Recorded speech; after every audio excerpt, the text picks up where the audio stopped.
Hola, el día de hoy voy a estar haciendo la segunda parte de mi opinión sobre la obra de Don Quijote de la Mancha o El Quijote. Y bueno, básicamente no voy a tener en este video la explicación o mi opinión directamente de la primera parte, pues ya existe, pero capaz si voy como a retroceder a momentos de la primera parte para explicar momentos de la segunda. El nombre oficial del libro, o de la segunda parte, porque en realidad el libro fue publicado en dos tomos distintos, el nombre oficial es el de El ingenioso caballero Don Quijote de la Mancha.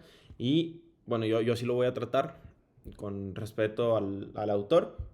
Y nada más mencionar que no soy experto en análisis literario, soy una persona que lee, básicamente, y ya, no me dedico a esto, o no me quiero dedicar a esto, bueno, quién sabe, pero eh, sí, o sea, no busquen aquí una opinión muy amplia. Y también tener en consideración que es una obra demasiado extensa como para contenerla todo en un video. Dure lo que dure, créanme, no va a ser suficiente para hablar de la obra, por lo que voy a recomendar encarecidamente que si les genera interés lo que voy a estar hablando, o si pues, les llega a dar pues, más curiosidad de qué cosas más pasaron, pues pueden leer directamente la obra. Y pues ya, nada más. Voy a empezar haciendo unas anotaciones, por así decirlo, de datos que se deben de tener en cuenta. Los primeros datos que se deben de tener en cuenta es más o menos de dónde está situada la obra. La primera parte, que es la que ya comentamos, es un libro que está escrito en el año de 1604, y esta segunda parte que estamos analizando el día de hoy fue publicada hasta 1615. O sea, hay un espacio de 11 años en los que bueno, de la primera parte a la segunda parte. Es importante esto, sí, porque en gran materia de la segunda parte va a haber cosas que no había en la primera por el contexto histórico y por lo que sucede en general con la obra en la cultura popular de ese entonces. Principal detalle de esta obra es que el Quijote, la primera parte, acaba de forma...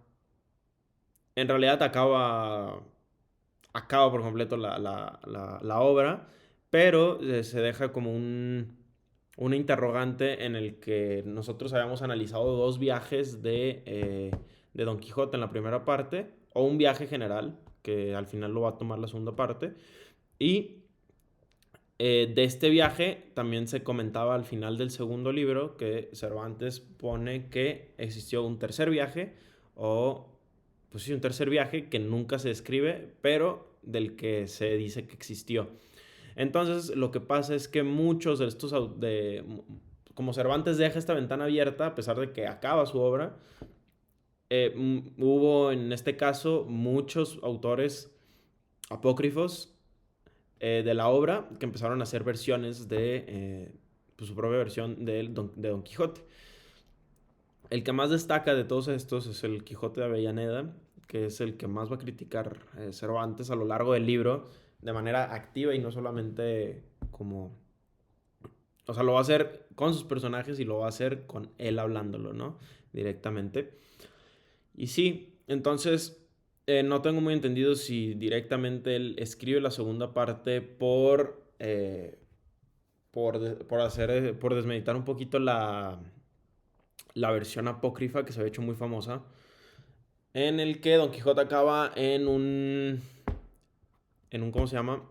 En un hospital psiquiátrico. En esa versión que se crea apócrifa, Don Quijote acaba en un psiquiátrico y pues se acaba la historia. Entonces a Cervantes no le gustó lo que hicieron con sus personajes. Entonces básicamente desde el momento en el que empieza la obra ya hay como un poco de riña entre estos dos personajes, porque el Don Quijote de Avellaneda es un escritor anónimo. O sea, nadie sabe en realidad quién lo escribió, porque se escribió bajo un seudónimo, pues sí, anónimo.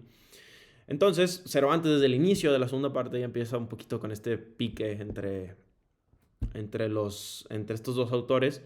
Y pues una de las cosas más interesantes es que Cervantes, en su intento de dar a entender que su obra es la genuina y la suya es pues una copia, intenta desacreditarlo y decirle que básicamente que su vivencia lo va a acreditar y va a acreditar un poquito lo que va a hacer en toda su obra y que su obra va a ser la verdadera y que todos se van a olvidar de la suya porque pues las buenas intenciones siempre prevalecen, ¿no? Un poquito. Entonces, pues así empieza la obra, empieza directamente con Cervantes tirándole a otro tipo pues por haberle escrito una continuación de su obra que él pensaba que no se necesitaba. Entonces, directamente Cervantes va a ser forzado a darle conclusión a esta obra de forma definitiva para que no haya ninguna interpretación de que Don Quijote pudo haber tenido otra aventura. Bueno, Don Quijote y Sancho Panza. Y pues ya, ¿no? Empieza así la obra. Básicamente donde se acababa la primera parte, ahora sí entrando directamente al contenido. La primera parte acaba con Don Quijote, Don Quijote y Sancho regresando al lugar de la Mancha que nadie sabe quién es. O bueno, que es completamente ficticio porque nadie sabe. O más bien, no es que sea ficticio, más bien no se sabe en dónde estuvo ubicado. A pesar de que la Mancha pues sí existió. Pero regresan en un carro encantado, por así decirlo, en el que el barbero y el cura logran a través de ciertas, pues sí, de ciertos ingenios, lograr que Don Quijote regrese a la Mancha a través de un encantamiento. Y pues directamente al regresar a la Mancha, pues ahí se acaba la primera parte y le da fin a la obra de Don Quijote. Ahora, de esa famosa tercera salida, de la que va a constar la segunda parte, pues de eso vamos a hablar. Y justo va a arrancar con la presentación de uno de los personajes más clave a lo largo de toda la historia de la segunda parte, que es el bachiller Sansón Carrasco. El bachiller Sansón Carrasco es un personaje sumamente interesante porque es una persona de las letras que encuentra admiración. Y aquí vamos a ver el primer salto de un fenómeno literario muy curioso, que es un poquito como metaliterario, por así decirlo, en el que la primera parte de Don Quijote se inserta dentro de la segunda parte y la historia que nosotros leímos en la primera parte es leída por personajes del propio universo de Don Quijote o de la propia obra ficticia de Don Quijote. Sansón Carrasco entonces es el encargado, en este caso de Cervantes, para hacerle conocer a Don Quijote y a Sancho Panza que sus historias y sus relatos están ahí. Entonces él les va a decir que son muy famosos y que pues sus obras se están vendiendo pues muy bien, ¿no?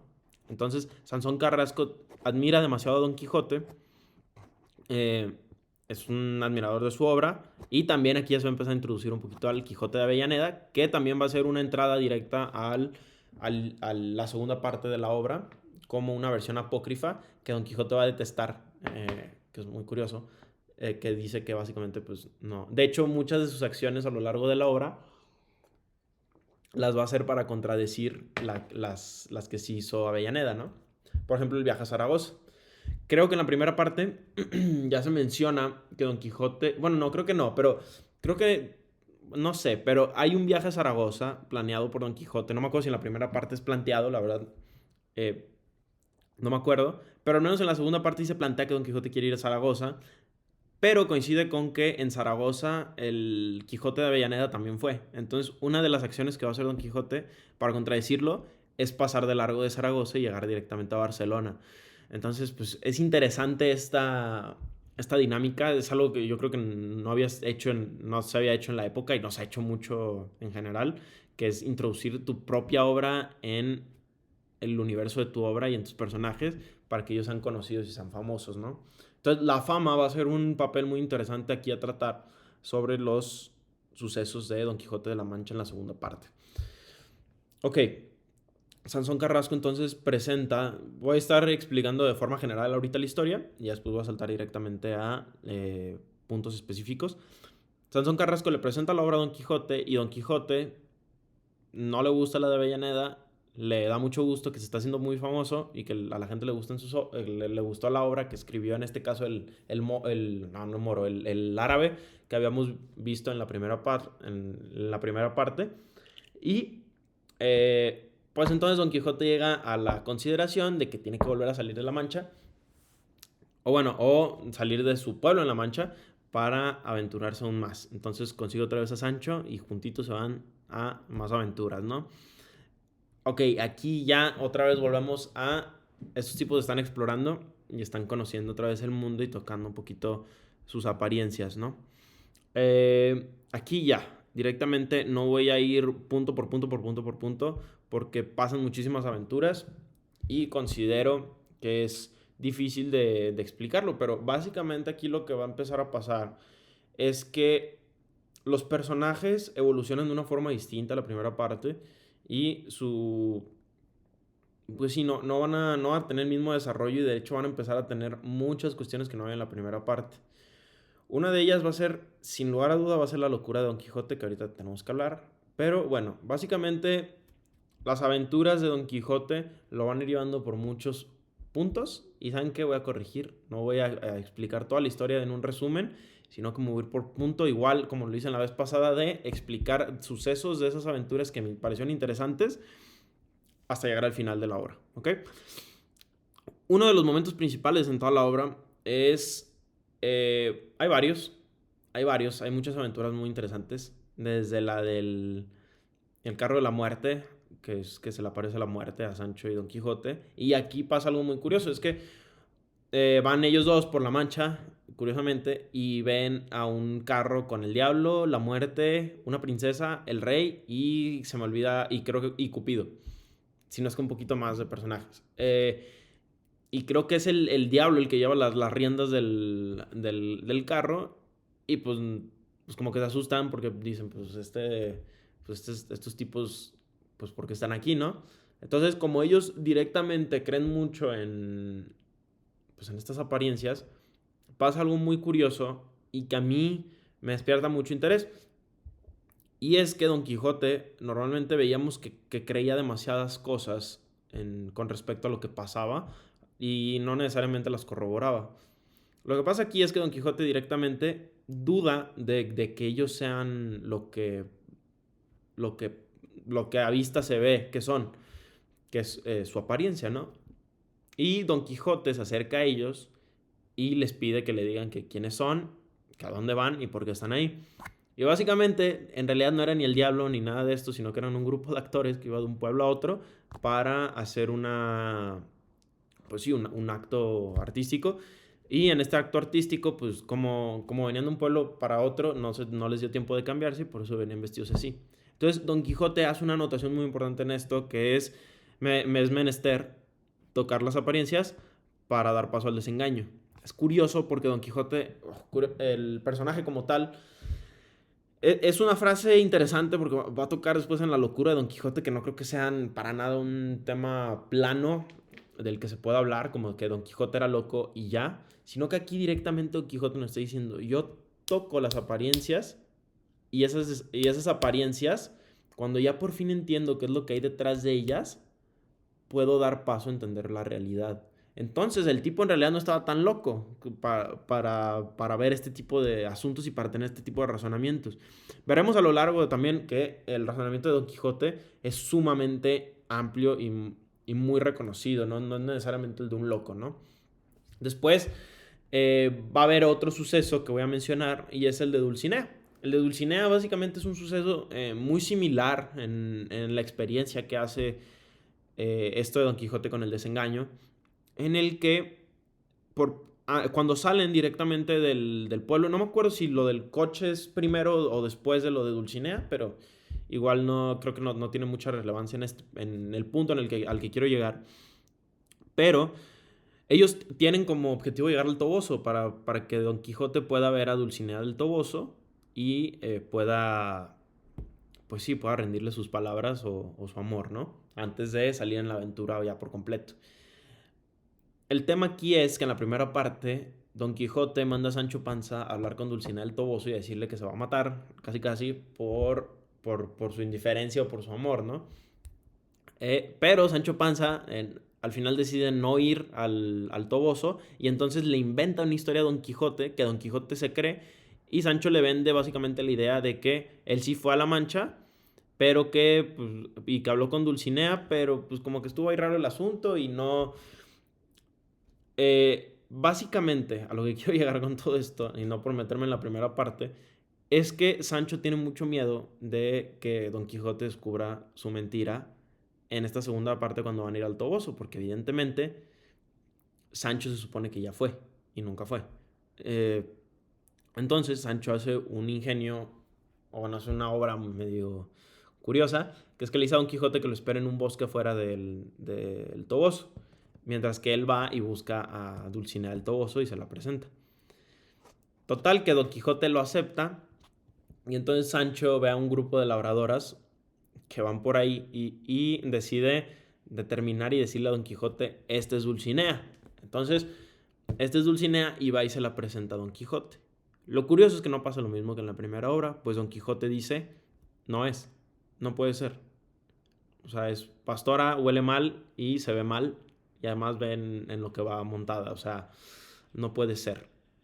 Entonces es como un tema complicado porque Don Quijote directamente no cree a primera vista en que Dulcinea del Toboso sea esa persona que se le está presentando. O sea, ya no cae tan fácil en esos engaños, sino que ahora como que los piensa un poquito más. Finalmente va a creer que ella sí era Dulcinea del Toboso y llegar a una conclusión de que Dulcinea del Toboso estaba encantada y que estos encantadores que persiguen mágicamente a Don Quijote supuestamente le habían cambiado la apariencia. Pero no es cierto. Era Sancho Panza el que le estaba. El que le había hecho este mismo engaño. Pero sí, es muy interesante. Después vamos a hablar de esta escena de Dulcinea del Toboso. Es muy importante en un punto de la obra el que me voy a saltar ahorita. Voy a dar una pausa. De aquí, otro capítulo que es un poco interesante, o muy interesante, es el de la Cueva de Montesinos, que es. Yo al menos a lo largo de mi vida he escuchado mucho de la Cueva de Montesinos, la Cueva de Montesinos, pero no sabía ni a qué se refería. Y bueno, básicamente la Cueva de Montesinos es un lugar real en el que existe, más los fenómenos de Don Quijote evidentemente no suceden en la realidad, en el que Don Quijote logra, baja una cueva y empieza a contar que tuvo contacto con. Baja él solo a la cueva y empieza a hablar de que él tuvo un contacto directo la, con un mundo ficticio en el que vio al mago Merlín y a otros personajes de otras obras que estaban como atrapados en una realidad y que Don Quijote tenía que ir a salvarlos, ¿no? No puedo decir más de esto, en realidad es muy rico ese capítulo por la forma en la que está escrita, eh, y por todo lo que representa Don Quijote. Lo que sí es muy interesante es que el narrador deja al lector como. Le deja al lector la oportunidad de creerle a Don Quijote o de no creerle en absoluto, ¿no? Eh, Hay varias cosas que están raras en este capítulo, como por ejemplo que cuando Sancho y la otra persona que los acompañaba bajan a Don Quijote con la cuerda, sienten de la nada que Don Quijote libera el peso un poco y no se siente tanto peso y después de un momento se vuelve a sentir peso y al final pues terminan andando con Don Quijote y Don Quijote defiende que pasaron como 8 horas o pasó un periodo de tiempo muy prolongado en la cueva de Montesinos. Es un capítulo muy interesante, muy estético, pero que también te hace dar cuenta de la profundidad de la locura de Don Quijote, si es que la tiene. Y pues bueno, de ahí ya voy a intentar hacer un análisis un poquito más personal. Una de las partes que más me interesan del libro, sin lugar a duda, hay muchísimas historias, pero hay varias, pero uno de los momentos cruciales de la obra es cuando llegan al castillo del duque. Llegan al castillo de un duque después de tantas aventuras locas que tienen. Y déjenme caer un poquito porque me acordé ahorita de algo muy importante. Les había dicho que Sansón Carrasco era un personaje muy interesante y se me olvidó mencionarles uno de los actos más importantes que después vendrá a ser mucho peso en la historia.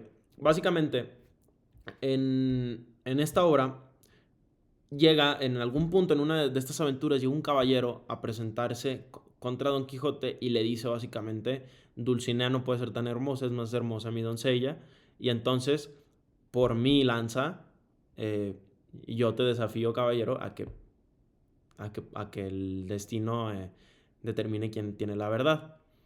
A todo esto, este personaje, este caballero, va acompañado con su escudero y el escudero se queda hablando con Sancho Panza y Sancho Panza termina descubriendo que que el escudero es su vecino. Entonces, pues sí, medio interesante. De ahí básicamente lo que va a empezar a suceder es que Don Quijote acepta el reto, llegan al reto y en el reto Don Quijote vence al caballero, que era el caballero de los espejos, porque el caballero se le llama el caballero de los espejos porque parecía como si tuviera como si su armadura diera mucho reflejo, entonces pues, como si fueran muchos espejos. Y Don Quijote entonces lo vence en duelo y básicamente le da una oportunidad y le dice, pues ni modo. Ah, bueno, y una de las condiciones que se habían puesto para el duelo era que si que el que ganara estaba a disposición completa del otro individuo y que tenía que reconocer que su doncella era más bella y si no se podía morir. Entonces Don Quijote cuando llega a él en el piso le dice, pues mi doncella es mucho más bella que la tuya, admítelo y quedas a mi merced y como mi merced te indico que vayas directamente con Dulcinea del Toboso y le digas lo que yo he hecho hoy. Y el tipo le dice, sí, está bien. Y le dice, pero quiero ver tu rostro primero. A lo que levanta la visera del casco del caballero y wow, sorpresa, está Sansón Carrasco. Es Sansón Carrasco el caballero que estaba peleando con Don Quijote. No se explica en este momento qué hace Sansón Carrasco, pero creo que un poquito después lo empieza a explicar. Y es que Sansón Carrasco en realidad lo que quería hacer es que él entendía las reglas un poco de la locura de Don Quijote y entendía que él valoraba tanto la caballería andante como para hacer que la cumpliera, ¿no? Entonces a él se le ocurre algo muy ingenioso y es hacerse pasar por caballero y entonces, al pasarse como caballero, retarlo a duelo y como las condiciones del duelo era quedar a merced del otro, la merced que le iba a pedir a Don Quijote es que regresara un año a su pueblo para que pudieran intentar curar su locura.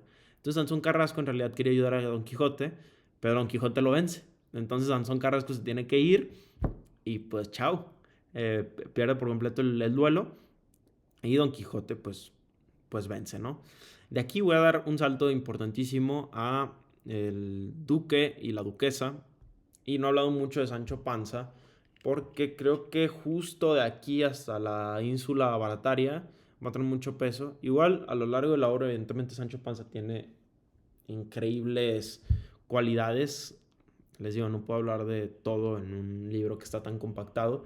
Pero sí, en, en el apartado del duque y de la duquesa pasan muchísimas aventuras en las que la obra siento yo que crece demasiado.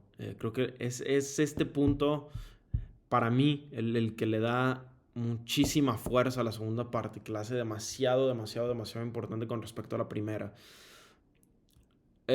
Don Quijote y Sancho se topan con unos duques y estos duques los invitan a su castillo. Básicamente lo que va a estar pasando a lo largo de toda su estancia en este castillo es que los duques, como conocen la obra de Don Quijote, que al inicio hablamos, que es famosa dentro del propio universo, se van a burlar de ellos y van a intentar reírse a costa de ellos. Y aquí, pues, evidentemente, pues muy interesante todo, pero sí, pues van a querer burlar de ellos y van a empezar a hacer muchas cosas. Una de las cosas más interesantes que hacen es que logran convencer a Sancho de que Dulcinea está encantada. Sancho se vuelve muy cercano a la duquesa y le confiesa, porque Sancho es una persona muy honesta en realidad, que engañó a Don Quijote y que en realidad, como sabía que estaba loco, le dijo lo de Dulcinea del Toboso para que ya no la buscara y no se diera cuenta del engaño que le había hecho. Aquí vuelve a ser importante el capítulo de Dulcinea del Toboso. Y en este caso, como le da tanto peso a la duquesa, pues la duquesa lo escucha y entonces decide usar esa información en su contra. A lo que la duquesa le dice a Sancho, Sancho, estás mal, Dulcinea sí existe, sí está encantada. Entonces es curioso porque Sancho realmente fue el que la encantó. La encantó para que Don Quijote no buscara la Dulcinea real o al Don San Lorenzo. Pero aquí pasa algo y es que Sancho le termina creyendo a la duquesa. Entonces, el propio engaño que Sancho había inventado se lo termina creyendo y se lo terminan convenciendo. Eh, Aquí sí, lo de Sancho se vuelve un personaje muy importante, al menos en esta instancia, porque Sancho, Sancho es muy maltratado, es un personaje demasiado maltratado. Hay que traer un poquito en contexto, Sancho es de las clases, el más bajo de todas las clases, es un villano y, y no tiene nada que lo respalde en realidad.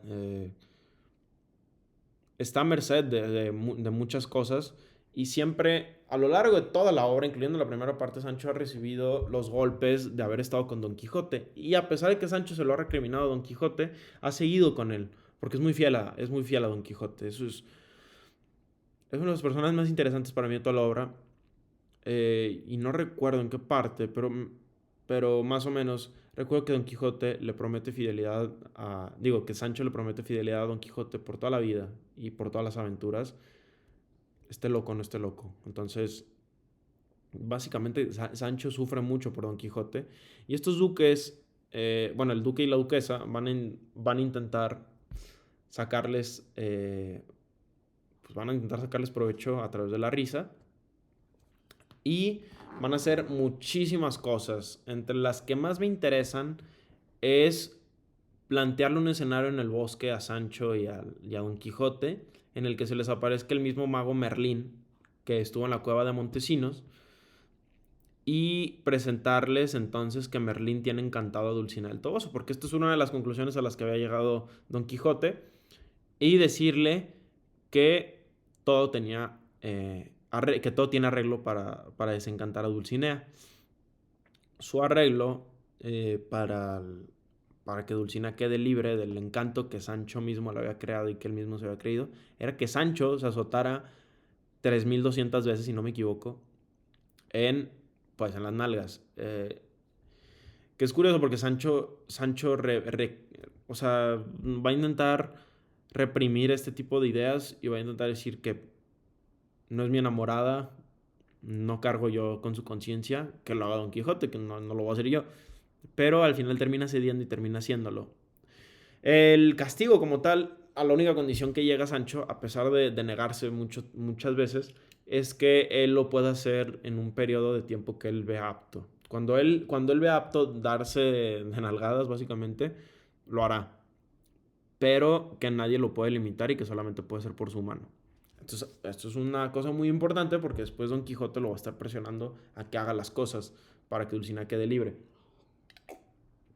A todo esto, Don Quijote ya pasa un fenómeno curioso aquí con el narrador y cómo se llama, con el personaje de Don Quijote, y es que hay una parte cuando llegan por primera vez al castillo de los duques en el que básicamente el narrador dice que por primera vez Don Quijote se siente un caballero andante de verdad. Es una idea muy rara porque a lo largo de toda la historia se nos ha hecho creer que Don Quijote es un caballero andante, o él al menos cree que es un caballero andante. Pero en este pedazo de la narración, el narrador dice lo opuesto. Dice que por primera vez Don Quijote siente que es caballero andante. Entonces aquí hay muchas cosas a tener a consideración. Una, que el narrador esté mintiendo y que en realidad Don Quijote se creía era caballero andante desde antes, que es lo que nos apunta en general la obra. Dos, creer que Don Quijote en realidad finge su locura. Eh, Hemos visto que es sumamente capaz de discernir entre lo que es real y de lo que no lo es. Capaz es su juicio y su cordura han progresado a mejor forma. Una persona loca no es racional. Ya entrando un poquito más en el análisis y me voy a ir aquí con la locura de Don Quijote. Yo creo directamente que la locura no es un proceso racional fragmentado. O sea, uno es loco, no lo es. No es a medias sí, a medias, pues no. Es curioso esta parte porque es una de las teorías que Don Quijote en realidad no es loco. Y yo la verdad lo apoyo. Eh, la locura de Don Quijote hasta el final del libro, que pasa con un suceso muy interesante que ahorita no voy a decir, es, es curiosa. es curiosa. Y, por ejemplo, una de las promesas que se hace en este castillo de los duques a Sancho Panza es que por el hecho de él azotarse, va a terminar con una ínsula en Barataria. La ínsula de Barataria, que es básicamente que Sancho va a ser gobernador. Y entonces, Don Quijote tiene un capítulo que es para mí el capítulo más difícil de todo el libro, en el que le va a dar consejos a Sancho. Y ahí, déjenme decirles, no se ve la locura, se ve la cordura de Don Quijote. El libro sí vende una hipótesis, y es que vende que probablemente Don Quijote era cuerdo en todo lo que no respecta a las caballerías andantes. Pero de la nada sale el narrador y te dice que por primera vez se siente caballero andante de verdad. Es difícil la locura de Don Quijote. Hay gente que cree que es fingida, que en realidad Don Quijote, uno de los conceptos que más se maneja en la obra es la libertad, y que Don Quijote, mencionábamos que Sancho Panza, yo ya me voy a meter aquí directamente al análisis más profundo y no del contenido temático nada más. Vemos, por ejemplo, a Sancho Panza, que Sancho Panza es un personaje sumamente que no se puede defender en muchos aspectos. Es de la casta más baja, es un villano. Y básicamente o sea, Sancho Panza, perdón. Sancho Panza es de la casta más baja, y por contraste tenemos a Don Quijote, que es una persona a la que se le está permitiendo hacer demasiadas cosas que en la realidad, si él no fuera loco y la gente no lo intentara usar de burla, no podría hacer. No podría ser, Don Quijote no podría hacer eso. Entonces tiene una libertad, además de que es un hidalgo y nombrado caballero. Entonces tiene un respeto en su linaje, por así decirlo. Y por lo que es, Sancho Panza no lo tiene. A Sancho Panza, tristemente, poca gente lo respeta. Y entonces, una de las teorías, y yo creo que la obra, o sea, no la contradice en absoluto, es que Don Quijote en realidad usa la locura como un medio para alcanzar la libertad. O sea, ser loco le permite hacer lo que la gente cuerda no puede hacer, que es todas sus aventuras. Todo eso que se ve en toda su obra no es posible si fuera cuerdo. Entonces, es una teoría sumamente interesante, y aquí me voy a saltar directamente a lo que yo creo que me voy a extender bastante. Me acabo de dar cuenta del video pesa un buen, pero bueno, ¿qué está diciendo? Una de las cosas más interesantes para mí de toda la obra es, sin lugar a duda, y lo que más me choca a mí, son los consejos que le da a Sancho cuando Sancho y Don Quijote por primera vez van a separar. Sí, tristemente se separa Sancho y Don Quijote por primera vez en toda la novela, y Don Quijote se queda en el castillo con los duques, y Sancho se va a gobernar la ínsula que le prometieron. En este capítulo, directamente voy a sacar la obra, porque yo necesito sacar la obra. Pero básicamente en este capítulo pasan demasiadas cosas y hay demasiados consejos que Don Quijote le tira a Sancho, que son demasiado interesantes. Yo los tengo todos subrayados y es el capítulo que probablemente más complicaciones me dio. Porque, ahorita les voy a decir por qué. Miren, los consejos básicamente van a ser todos estos, ¿ok? Antes de darle la sentencia a todos los consejos, le dice que los oficios y grandes cargos no son otra cosa sino un golfo profundo de confusiones, ¿ok? Y ya empezando con los consejos, empieza: hace poner los ojos con quien eres, procurando conocerte a ti mismo, que es el más difícil conocimiento que puede imaginarse. ¿Ok? Interesante que Don Quijote diga algo así. Y aquí una idea muy revolucionaria que yo directamente marco en el libro. Bueno, no sé si lo puedo enseñar por derechos de autor. Pero, ok. Porque la sangre... Mira, es más, lo voy a leer desde el inicio. Mira, Sancho, si tomas por medio a la virtud y te precias de hacer hechos virtuosos, no hay para qué tener envidia a los padres y abuelos tienen príncipes y señores. Perdón, se me olvidó aquí. Mira, Sancho, si tomas por medio a la virtud y te precias de hacer hechos virtuosos, no hay para qué tener envidia a los que padres y abuelos tienen príncipes y señores. Y aquí, la idea clave. ¿Por qué? Porque la sangre se hereda y la virtud se adquista, la virtud se adquiere. Y la virtud vale por sí sola lo que la sangre no vale. Impresionante que lo digan Cervantes a través de sus personajes en 1600, cuando el linaje es sumamente importante, y decir No importa tu sangre, lo que importa es la virtud de lo que tienes. Y es una idea muy interesante y muy revolucionaria para su época. Después, procura describir la verdad por entre las promesas y dádivas del rico como por entre los sollozos e inoportunidades del pobre. Básicamente, no te corrompas, Sancho. Si alguien te promete algo o alguien te regala algo, no cedas a la hora de gobernar ante ellos. Ve a través de las lágrimas de los pobres y de los regalos de los ricos. No seas corrupto. Si acaso doblares la vara de la justicia, no sea con el peso de la dádiva, del regalo, sino con el de la misericordia. Aquí acaba el primer capítulo de consejos que le da. Mi primer conflicto, es una pregunta que yo aquí tengo señalada, es cómo se distingue la virtud del ideal. Para mí el mayor conflicto de toda esta parte del capítulo es que todo el tiempo se está buscando luchar contra el idealismo de las caballerías y todo esto, y de la nada vemos a Don Quijote haciendo una reflexión profunda sobre el gobierno, sobre un gobierno que jamás ha tenido, pero que son reflexiones muy valiosas. A esto yo hice muchas notas desde que puse aquí que la experiencia no era la única forma de adquirir conocimiento y que por eso Don Quijote era tan sabio. Es probablemente la que más me costó de todo el libro. No se me facilitó, entré un poquito como en una crisis de intentar entender esto. Y tengo muchas notas. De hecho, las voy a leer, las que yo escribí en ese momento. Y puse: los consejos de Don Quijote a Sancho tienen peso e importancia en la sabiduría, pero terminan ilustrando la imagen del gobernante justo, en el que la prudencia y la virtud pueden ser inherentes o adquiridas, que es lo que decía la propia, pues lo que ahorita les dije.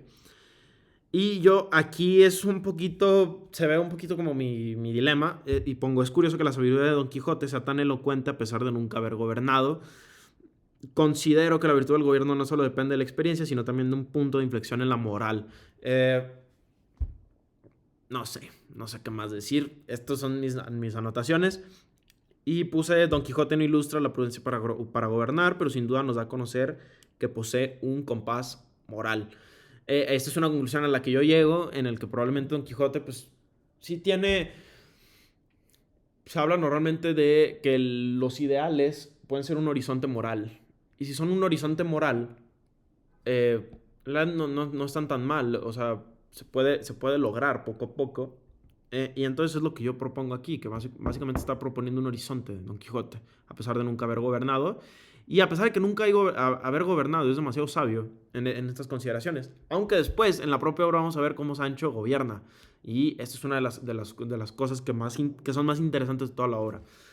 Los consejos siguen en más capítulos, en un capítulo después de este, que son consejos un poquito más generales, como este: anda despacio, habla con reposo, pero no de manera que parezca que te escuches a ti mismo, que toda afectación es mala.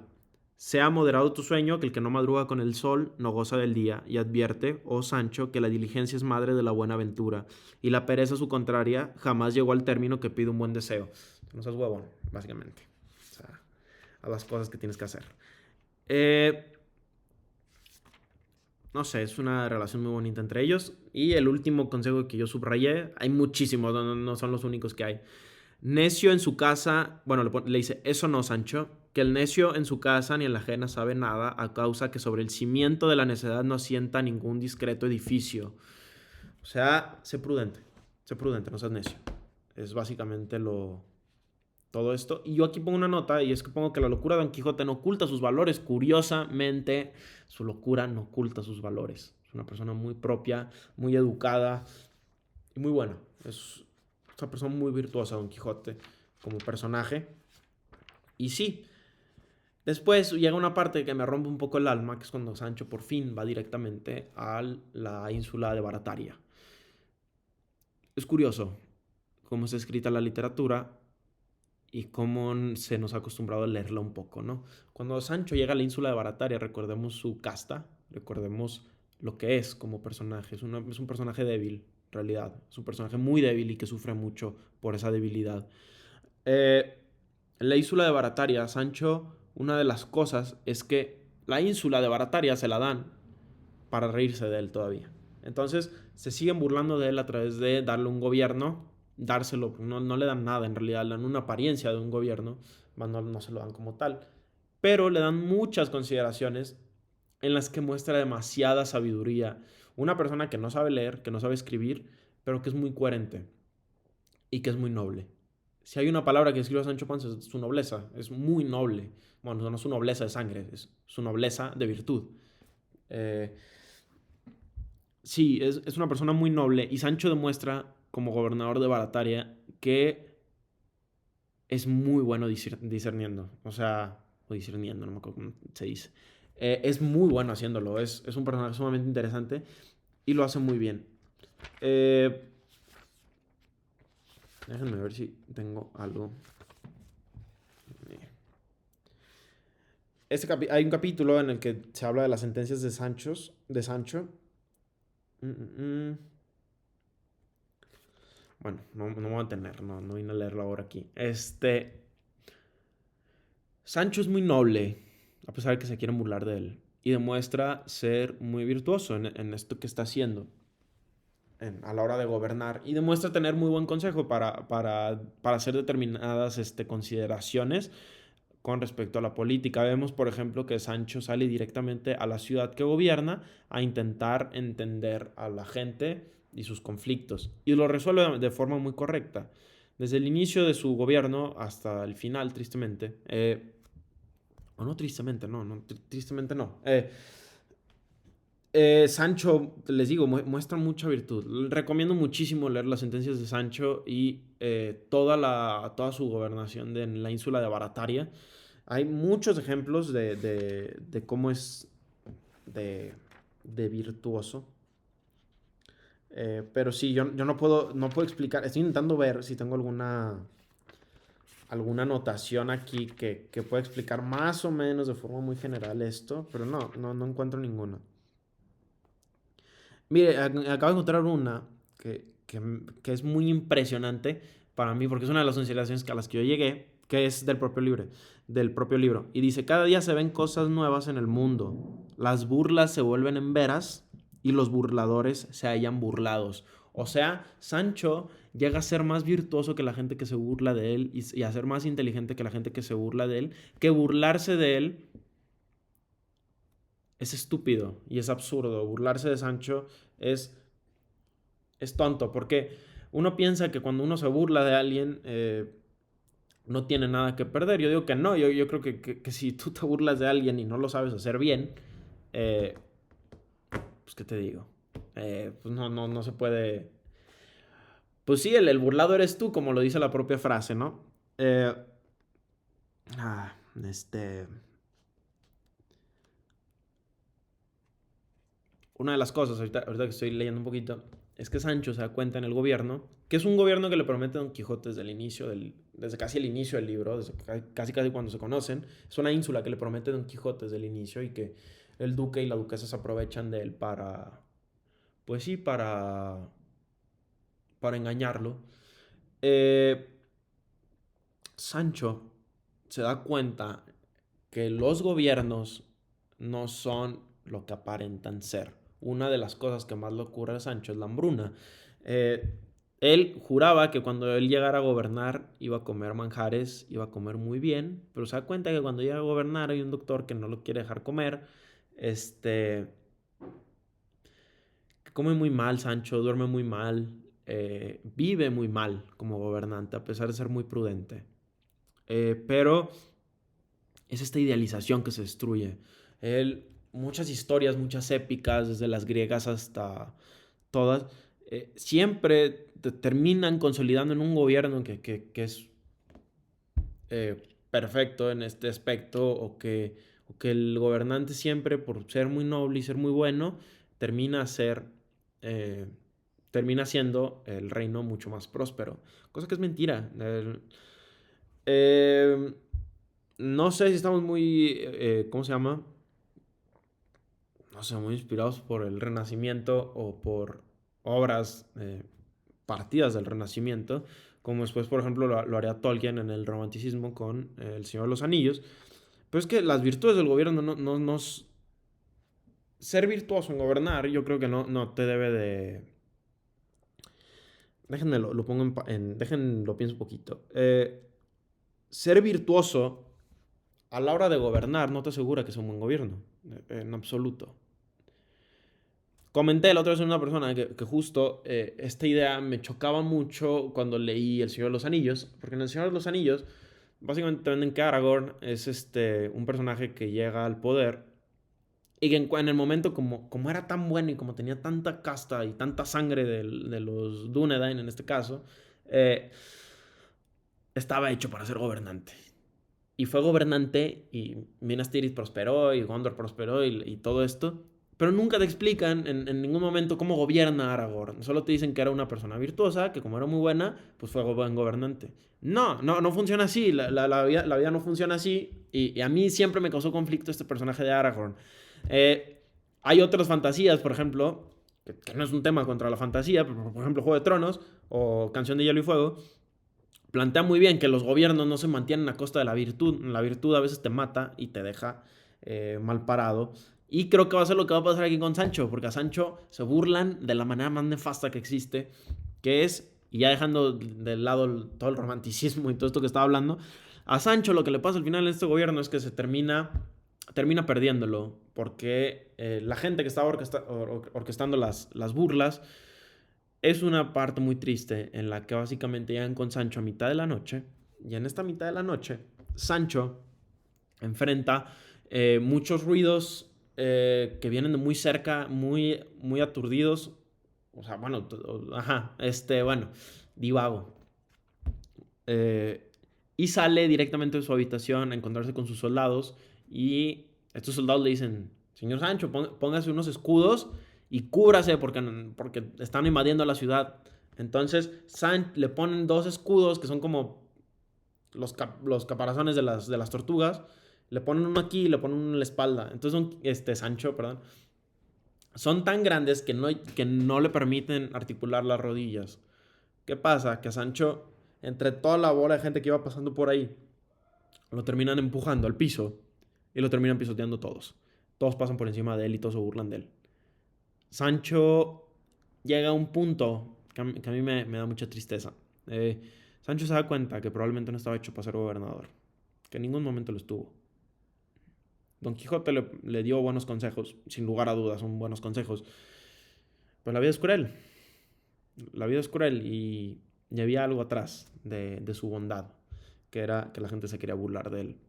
Eh, Hay una parte, no me voy a enfocar ahorita a buscarla, porque me la sé muy bien. Cuando Sancho finalmente termina todo esto y dice: he pasado tanta hambre, he pasado tanta miseria siendo gobernante, que a pesar de que es algo que tanto deseaba, no lo quiero. No quiero esto. Niego al poder. No quiero el poder. No me interesa el poder. Es algo sumamente bonito de Sancho. Negar ese poder, a pesar de desearlo tanto. Termina en una escena con su rucio, con su burrito, en el que le da un beso y le dice algo así como: dichosos eran los días en los que yo estaba contigo y mi única preocupación era ampararte con alimento y amparar a mi amo. Y daría todo por volver a esos días. Y Sancho abandona la ínsula de Barataria, que ni siquiera era una ínsula, pero es muy triste. Después, Sancho tendrá muchas más pruebas a lo largo de su vida. Y en este momento, Sancho directamente está dirigiendo al castillo de los duques a presentar su versión de los hechos y por qué deja de gobernar. A mitad de este camino se topa con un personaje muy interesante que es Ricote, el morisco Ricote. Los moriscos, en contexto un poquito, los moriscos en este periodo histórico, literal de la propia obra y de la realidad, los moriscos eran personas de padres, si no me equivoco, moros, que estaban viviendo en España y que supuestamente estaban creando mucho conflicto. Entonces hace un decreto en el que los expulsan a todos del país, de España, y los sacan literal a patadas, aunque bueno, los sacan a patadas. Y uno de estos personajes es Ricote, el morisco Ricote. Morisco Ricote era uno de los vecinos de Sancho Panza y va con unos alemanes a mitad del camino Y este Morisco Ricote lo reconoce y le dice, eres Sancho Panza. Y le dice, pues, ¿por qué me conoces? ¿Será por la obra? Y no lo conoce por la obra, lo conoce personalmente. Le cuenta la historia y entonces Ricote y Sancho Panza empiezan a hablar como viejos amigos, aunque Sancho Panza tiene una lealtad hacia la ley que ahorita se va a ver. Básicamente con Ricote le propone una idea, le dice, yo tengo aquí en España enterradas muchísimos tesoros y quiero sacarlos para llevármelos a Alemania y vivir en paz. Si tú me ayudas, Sancho, te doy una parte del tesoro. ¿Y Sancho qué hace? Dice, yo vengo de rechazar un gobierno, ¿sabes qué es lo más óptimo para mí? Decirte que no, porque yo me apego a la ley y yo me apego a mis creencias. Y mis creencias es, básicamente, yo creo que en gran punto aquí, el Cervantes, no sé si es lo que quiere hacer, pero al menos quiere como hacer sentir que los moros, o bueno, no, los moriscos, perdón, en este caso, sean como una figura a la que hay que tenerles lástima. Y yo creo que no, en el contexto histórico que evidentemente también proporciona esta obra, es que en realidad trabajar en este caso con Ricote significaría ser corrupto. O esa es mi interpretación de la obra, pues estar mal. Pero yo creo que básicamente lo que está proponiendo aquí Cervantes es, Sancho, véndete por un pedazo de tesoro. O sea, vende tus ideales, vende ser católico, ve en contra de la ley por una parte del tesoro. Que era parte de lo que le decía, si vas a impartir justicia a Sancho en los consejos, le dice, ve a través de las dádivas de los ricos y de las lágrimas de los pobres. Entonces, consejos sabios que al final Sancho aplica, ¿no? Ricote al final terminaría siendo un personaje muy importante por su hija, que su hija en realidad la terminan sacando a pesar de ser cristiana por su descendencia, la terminan sacando a pesar de ser cristiana fuera de España y termina regresando en capítulos posteriores en Barcelona. Bueno, de aquí ya más o menos me voy a saltar un poquito. Pasan varias cosas, muchas cosas. Dejen ver más o menos por dónde lo puedo seguir, porque quiero llegar directamente a Barcelona. Aquí se acaba. Me vale madre. Voy a saltarme directamente a Barcelona. Don Quijote y Sancho, finalmente Sancho, después de decirle a Ricote que no, se vuelven a reencontrar en el castillo. Y le dice básicamente ¿cómo se llama? Le dice a los duques Don Quijote, básicamente le está diciendo que ya se siente como muy flojo estando en el castillo y que se quiere salir. Y entonces que quiere seguir con sus aventuras. A lo que le dicen que pues ya se vaya a Zaragoza. Pero Don Quijote, como he estado leyendo todas estas historias de que el personaje de Avellaneda se fue a Zaragoza, dice, ni madre, yo me voy a ir a Barcelona. Entonces se va a Barcelona y llega a las playas de Barcelona junto con Sancho Panza y se reencuentran muy bonito y otra vez vuelven a ser escudero y caballero. Llegan entonces a las playas de Barcelona y en este punto conocen a Antonio Moreno. Que Antonio Moreno, ahorita es que me acuerdo de cosas y siento que se me olvidan, pero ya no las voy a tocar. Como lo de... Antonio Moreno es un personaje sumamente interesante en el que Antonio Moreno básicamente, antes de llegar a Barcelona, Don Quijote y Sancho se topan con unos bandoleros, por así decirlo, que los quieren despojar de sus pertenencias. Pero como... ¿Cómo se llama? Como al final reconocen a Don Quijote por la obra que está escrita en la primera parte y lo dejan libre y lo dejan irse. Aunque ahí pasa una serie de sucesos. No me voy a entrar en detalle, me va a tardar mucho. Pero básicamente lo que le dice es...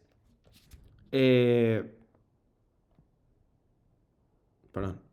Básicamente lo que le dice es que tiene un amigo en Barcelona que les va a mandar noticia para que lo reciba en las playas. Entonces llegan y lo reciben. Lo reciben a la entrada de Barcelona. Y este amigo es Antonio Moreno. Antonio Moreno va a también intentar burlarse de Don Quijote y de Sancho Panza, como todos en esta maldita obra parece que quieren hacer.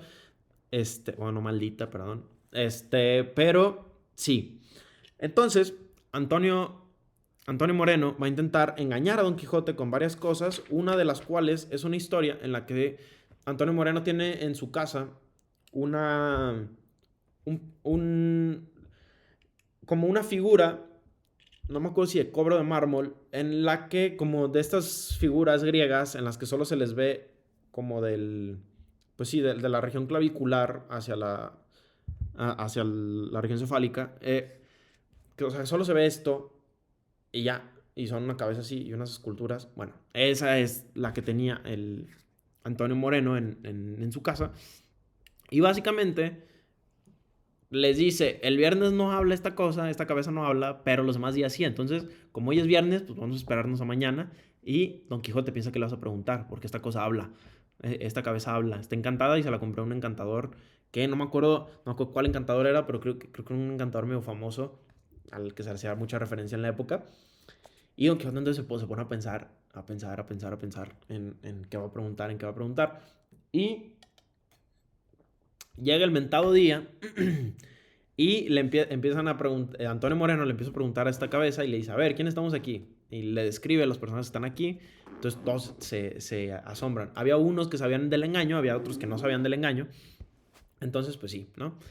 Conoce directamente en este punto a las personas que están en esa sala. Entonces, pues ya la gente se asusta, bueno, no se asusta, pero como que se asombra. Y finalmente todos empiezan a hacer preguntas. Oye, que si mi marido me va a amar para toda la vida. Y le dice, si eres prudente, pues sí. Y cosas así, ¿no? Pero aquí lo que nos interesa es qué le va a preguntar Don Quijote. Don Quijote le pregunta a la cabeza que si es verdad su historia en la cueva de Montesinos. Es lo único que le pregunta, porque a lo largo del libro, lo de la cueva de Montesinos es medio ambiguo.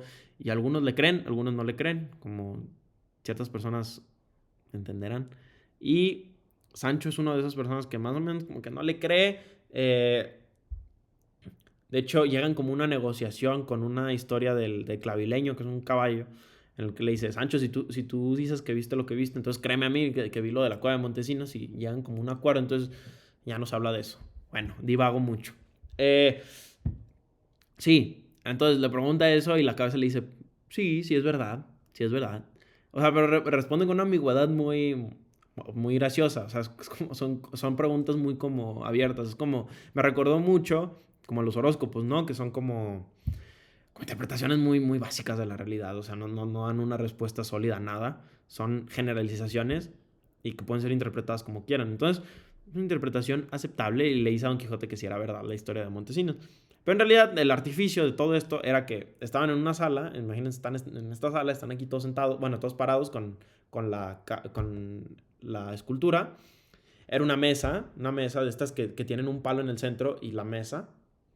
Y entonces el ingenio del truco, del engaño, era que era la mesa, la cabeza, el palo, y por el palo salía un tubo directamente hasta la habitación de abajo por la que alguien hablaba y alguien podía escuchar todo. Entonces, pues no estaba encantada, evidentemente, la cabeza. Pero entonces, pues te das cuenta de que Antonio Moreno intenta engañar a Don Quijote, a pesar de que lo respeta mucho. Después van a las galeas y persiguen un bergantín en la playa de Barcelona, en el que básicamente descubren, por decirlo de forma muy resumida, descubren a la, a la hija de Ricote, ¿no? Que en realidad se había vestido de hombre y estaba comandando el bergantín. Y al final, pues, pasa algo muy bonito en el que llega el virrey y el virrey termina perdonando, a pesar de ser moriscos, a estos dos. Y cada uno se va a una parte de Barcelona distinta. Don Quijote y Sancho en Barcelona es muy interesante porque no conocían Barcelona. Barcelona era una ciudad sumamente innovadora en su época porque veían a la gente en las calles, algo que no era normal. Las playas de Barcelona era algo que ellos nunca habían visto. Ellos vivían tierra adentro, o sea, no vivían cerca del mar. De hecho, la ínsula de Barataria, una ínsula es cerca del mar, pero pues no estaba cerca del mar, entonces no era una ínsula, curiosamente. Pero es la primera vez que ellos ven la mar y se asombran con esto y con las playas y todo es muy bonito. Y ya nos estamos acercando al final. ¿Qué pasa? en las playas de Barcelona, que es yo creo que el momento cúspide de la obra, que es que aparece Don Quijote, sale a recorrer las playas de Barcelona completamente armado, con su lanza, con su ristre, todo, sale completamente armado directamente a las playas de Barcelona. Y entonces se le acerca un caballero con su caballo, que creo que tenía los... Bueno, ya, sin entrar en tanto detalle. El caballero básicamente le dice, Don Quijote, tu doncella no es bella, es más bella la mía. Y entonces, por tu fama y por todo tu reconocimiento, te reto a un duelo para que lo llevemos a cabo. Curioso, aquí otra vez volvemos al Concilio de Trento, que ya se había hablado en la primera parte, pero el duelo estaba prohibido. Los duelos no estaban permitidos a partir del Concilio de Trento, como muchas cosas no están permitidas a lo largo de la obra. ¿Qué más se me olvida? Bueno, el caballero se le presenta a Don Quijote y lo presenta a un duelo. A todo esto llega Antonio Moreno junto con el virrey, y el virrey piensa que es una broma de Antonio Moreno, lo del caballero. Y Antonio Moreno no entiende ni qué está pasando. Entonces, el caballero y Don Quijote, bueno, el virrey llega a una consideración y les dice que se haga la batalla. Peleense, pues. Curioso, porque nadie sabe qué está pasando en realidad. Llega Sancho, llegan todos a ver el duelo. Los dos caballos se alejan en la playa de Barcelona. Y en cuanto se van a enfrentar uno con otro, el caballero, que se vendía como el caballero de la luna blanca, con su lanza, baja justo en el mero enfrentamiento que va a haber entre las dos fuerzas, baja la lanza hacia Rocinante y le pega a Rocinante directamente, lo que hace que el caballo caiga por completo al piso junto con Don Quijote. A todo esto, las condiciones del trato era: si no aceptas que mi doncella es más bella, te mueres. Esa era la condición. Entonces Don Quijote pierde el duelo, cae al piso completamente abatido, moral y físicamente. Cae abatido, y entonces el caballero se acerca y con la lanza se la pone en la cara y le dice: acepta mis condiciones y no te preocupes. Y Don Quijote, muy noble, le dice: encesta el último golpe, porque la más bella de este mundo es Dulcinea del Toboso y no voy a decir lo opuesto, entonces puedes matarme. A lo que él le dice: no quiero matarte. Lo que sí quiero es que estés a mi merced y que hagas algo que yo quiero que hagas, que es que te retires un año a tu pueblo. Don Quijote entonces pacta el trato y se regresa directamente a su pueblo. Las aventuras de Don Quijote, su moral queda completamente destruida. Y evidentemente, si han logrado inferir, el caballero era otra vez Sansón Carrasco, intentando recuperar a Don Quijote para intentar curarle su locura en un lugar de la Mancha. Entonces Don Quijote tiene que regresar a su tierra, se despide de todos en Barcelona y se van con Sancho y él solito.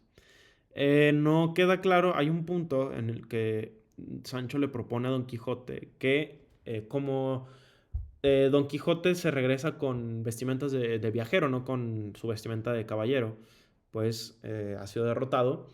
Y entonces el rucio de Sancho Panza trae todas las armaduras y todo de Don Quijote. Y Sancho le dice a Don Quijote: señor, si ya te vas a regresar, deshagámonos de las armaduras y de las armas y déjame a mí ir montado en mi rucio. Y Don Quijote le dice que sí, aunque no sé si en verdad sí los tiró o no. La verdad es que como que nunca... No hay una parte en la historia en la que se cuente cómo se tiran las cosas. No estoy seguro. Pero al menos se menciona. Básicamente, antes de llegar a todo esto, los ataca un grupo de cerdos. Los ataca un grupo de cerdos y ¿y qué más?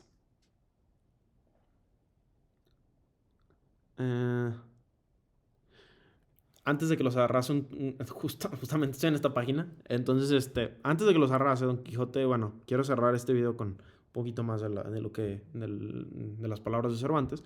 Don Quijote está velando la noche y Sancho está dormido por completo. Y entonces Don Quijote se pone a cantar, arrimado a un tronco de una haya, y dice lo siguiente. Al son de sus mismos suspiros cantó de esta suerte. Amor, cuando yo pienso en el mal que me das, terrible y fuerte, voy corriendo a la muerte, pensando así acabar mi mal inmenso. Mas en llegando al paso, que es puerto en este mar de mi tormento, tanta alegría siento, que la vida se esfuerza y no le paso. Así el vivir me mata, que la muerte me torna a dar la vida. Oh condición oída, a que conmigo muerte y vida trata. En su interpretación, yo tengo la mía, pero muy interesante. Después los atacan los cerditos, los puercos estos, y los arrasa con todo, y al final los terminan secuestrando unos tipos que venían armados, y adivinen dónde los llevan al castillo de los duques, en donde va a dar paso una historia muy, muy curiosa, y es que Don Quijote, una de las historias que no conté, la de Altisidora, que Altisidora es una de las personas que trabajaba o que estaba en ese castillo y que se enamora de Don Quijote. Entonces fingen a través de todo esto hacerle una última burla a estos duques, altos duques, una última burla en el que Altisidora se ha muerto de amor hacia Don Quijote, porque Don Quijote la rechazaba. Pero pues sí, ¿no? Y una cosa muy triste es que le dicen que básicamente para que Altisidora regrese, tienen que cachetear a Sancho y le tienen que clavar unos alfileres. Básicamente la escena es un patio de un castillo en el que hay una elevación en la que está el cuerpo de Altisidora. A ambos lados está un rey, una reina, los duques, el duque y la duquesa. Y del otro lado están los condenados, que en este caso son Sancho y Don Quijote. Y entonces empiezan a cachetear a Sancho, le clavan alfileres y pasa todo este tipo de cosas, medio sádico. Y curiosamente Sancho se harta de que le estén clavando alfileres. Cuando llega el punto de clavarle alfileres, se quita así y como que revive la supuesta Altisidora, pero en realidad pues, era todo un artificio. Y ya, totalmente eso. Terminan por regresar finalmente, después de tanto, regresan a ese lugar de la Mancha. Se elevan a través de un paso, van regresando por el camino. Aquí ya más bien antes de llegar a ese punto, conocen uno de los personajes de la historia de Avellaneda. Uno de los personajes que se supone que Don Quijote conoce en Zaragoza. Y entonces cuando le preguntan al personaje, le dice, sí, yo conocí a Don Quijote y a Sancho Panza. Pero Sancho Panza no daba risa y Don Quijote pues, estaba medio raro. Le dice, ¿pero los conociste en Zaragoza? Le dice, sí, los conocí en Zaragoza. Pero pues, ajá. Le dice, imposible, porque yo soy Don Quijote y él es Sancho Panza. Entonces tiene una conversación ahí medio rara, curiosa, entre personajes de una obra y de otra obra, encontrándose a sí mismo y diciéndole, pues te engañaron, porque estás viendo a los verdaderos aquí. Y esta es la obra verdadera. Yo nunca fui a Zaragoza. Y bueno, ya pasando por fin, saliendo de esta venta, estos dos grupos, el de este señor de la obra de Avellaneda, y Don Quijote y Sancho de la de Cervantes, encuentran en un camino pues sí, una división en la que cada uno tiene que ir por sus rumbos. Creo que él iba a Granada y ellos tenían que ir a La Mancha, o bueno, al lugar de La Mancha. Total, llegan finalmente a este lugar, se elevan por pues sí, van subiendo así y ven su aldea de lejos. Y eso sí, me gustaría un poquito decir las palabras de Sancho en el momento que llega. Dice así: con estos pensamientos y deseos subieron una cuesta arriba, desde la cual descubrieron su aldea, la cual vista de Sancho se hincó de rodillas y dijo: abre los ojos, deseada patria, y mira que vuelve a ti Sancho Panza tu hijo, si no muy rico, muy bien azotado. Abre los brazos y recibe también tu hijo, Don Quijote, que, si viene vencido de los brazos ajenos, viene vencedor de sí mismo, que, según él me ha dicho, es el mayor vencimiento que desearse puede. Dineros llevo, porque si buenos azotes me daban, bien caballero me iba. Lo de los azotes es una sentencia que se termina cumpliendo. Sancho se da los 3,200 azotes a cambio de que Don Quijote se los compra. Los va haciendo un poquito antes de que lleguen a este lugar. Entonces llegan a La Mancha finalmente. Conocen ahí al bachiller Sansón Carrasco. Lo ven, lo saludan, se abrazan, pasa todo muy bonito. Y finalmente ellos habían llegado a una consideración, es que iban a llegar a ser pastores. Los mismos pastores que habíamos visto en la historia de Grisóstomo y Marcela, ellos querían hacerse esos pastores. Entonces estaban empezando, durante su viaje de regreso, estaban hablando de cómo iban a ser pastor al cura, al bachiller y al barbero. Entonces les daban nombres propios, las mujeres a las que les iban a dedicar los poemas, todo esto. Y finalmente llegan, les cuentan la historia y ellos, por continuarle un poquito su locura y que ya no se saliera tanto de su pueblo, le dicen que sí, que pueden ser pastores todos y que pueden vivir esa vida con tal de que él no se aleje mucho de su zona. Y llegan a un acuerdo y entonces deciden vivir la vida pastoril. ¿Y qué creen? Que ahí no se acaba la obra. Entonces, es un final muy bonito ese, pero falta el capítulo final de toda la obra, que es uno de los capítulos más fuertes y más interesantes de todo. El capítulo empieza básicamente con Don Quijote enfermo. Lleva 6 días enfermo, tirado en cama, con una fiebre horrible. Y, curiosamente, cada vez ven que el alma se le va más. O sea, que cada vez va perdiendo un poquito más la vida y se le está yendo de las manos. Entonces, Don Quijote se está muriendo. Finalmente se está muriendo. No pasaba mucho de eso. Recuerden que era una persona muy vieja, pero sí, finalmente está empezando a llegar a su desenlace como pues su vida, ¿no? Curioso aquí lo que pasa. Don Quijote, en uno de estos momentos en los que está empezando a perder la vida, tiene un episodio que en medicina se llama lucidez terminal. La lucidez terminal es un fenómeno en el que antes de morir una persona parece recuperar la energía o parece recuperar la cordura de lo que antes solía hablar. ¿Y adivinen qué? Don Quijote, justo antes de morir, o a punto de morir, se le quita la locura, se cura de su locura. Le hacen muchas pruebas para ver si está enloqueciendo, si es otro tipo de locura lo que está teniendo o si en verdad volvió a ser cuerdo. Y no, volvió a ser cuerdo. Empieza a rechazar todo lo de las caballerías, le pide perdón a Sancho por todo lo que hizo y él dice, yo soy Alonso Quijano el Bueno y no soy Don Quijote de la Mancha. Entonces, Don Quijote finalmente se cura de su locura de forma espontánea y antes de morir en un episodio muy trágico. No trágico, pero es duro el episodio. Y Sancho Panza, evidentemente nos interesa saber qué pasa con Sancho Panza. Sancho Panza se acerca a él. Don Quijote a todo esto pide su testamento, pide su confesión y pide estar básicamente bien en vida. Y entonces en el testamento deja a Sancho Panza una cantidad de dinero en la que básicamente dice, por todos los pesares que te he causado, quiero darte este dinero y lo que te debo también, porque te debo dinero, quiero dártelos como parte de pues sí, de parte de mi hacienda. Deja casi todo lo demás lo deja a su sobrina, y de albaceas deja no me acuerdo si a Sansón Carrasco y al cura, creo que sí, a Sansón Carrasco y al cura, y si no al cura y al barbero. Y Sancho Panza se acerca a él y le dice, Don Quijote, déjate de cuentos, vámonos a vivir la vida pastoril que queríamos vivir, todos juntos. Y me dice, Sancho, estás equivocado, yo no soy Don Quijote de la Mancha, yo soy Alonso Quijano, el Bueno. Y así muere Don Quijote. Y con su muerte vienen muchas tristezas de parte de todos los personajes. Sancho un poquito se consuela por la herencia que le dejan. Pero sí, y antes de morir le dice Don Quijote a Sancho, y dice, y si como estando yo loco fui parte para darle el gobierno de la ínsula, pudiera ahora, estando cuerdo, darle el de un reino, se le diera. No, perdón.